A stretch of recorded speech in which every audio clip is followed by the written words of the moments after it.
નમસ્કાર, આપ જોઈ રહ્યા છો દિવ્ય ભાવના ન્યૂઝ।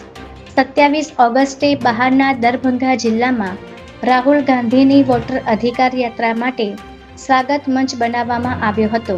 ત્યારે આ કાર્યક્રમ દરમિયાન મોહબ્બત રિઝવી ઉર્ફે રાજા નામના શખ્સે માઇક પરથી પીએમ મોદીને અને તેમની માતાને અપશબ્દો બોલવામાં આવ્યા હતા।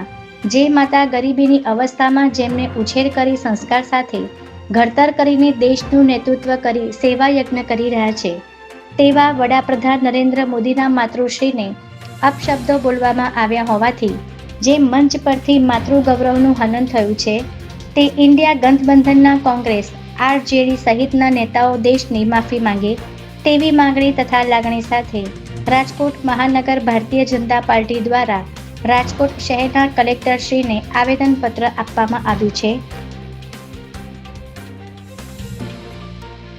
ભાદરવા વદ પક્ષને પિતૃપૂજન અને શ્રાદ્ધ પક્ષ તરીકે ઓળખવામાં આવે છે અને આ સમયગાળા દરમિયાન પિતૃઓનું શ્રાદ્ધ અને તર્પણ કરવામાં આવે છે જેથી તેમને શાંતિ અને સદગતિ મળે।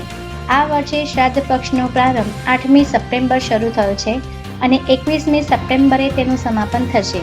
ત્યારે આ શ્રાદ્ધ પક્ષ દરમિયાન રાજકોટના જય Shri Shivshakti educational and charitable trust દ્વારા એક સરાહનીય કામગીરી કરવામાં આવી રહી છે, જેમાં આ ટ્રસ્ટ દ્વારા રાજકોટના ઝૂંપડપટ્ટી વિસ્તારમાં ગરીબ બાળકોને ભોજન કરાવવામાં આવ્યું હતું।